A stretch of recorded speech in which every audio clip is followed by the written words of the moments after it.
Tell me about coaching, why you like being a coach. You know, there's a lot of reasons to like being a coach. I always used to sit there when I was in a high school gym and think, man, what a great job. You get paid to go evaluate kids. When I was on the practice floor, you get paid to make kids better.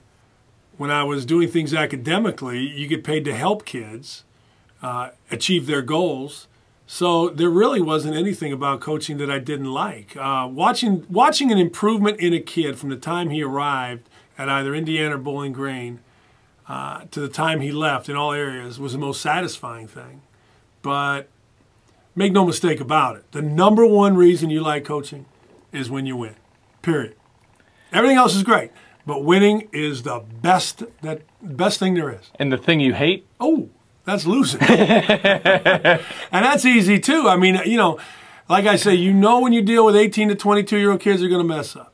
So your mind is equipped to handle that. You know when you recruit 18 to 22-year-old kids, they're going to go somewhere else once in a while. Your mind can handle it.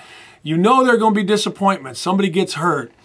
Your mind, you can handle all that. But losing, just a straight feeling when the score is for the other team and you walk off that court, there is nothing, in my opinion, other than death, other than losing your family member, whatever, that I have ever experienced that's like it. It keeps you up at night. First second you wake up, whether you go to bed at 1 in the morning and you wake up at 2 to use the restroom or do whatever, you don't sleep, you're up. It's over because it hits you. God, we lost. What are we going to do?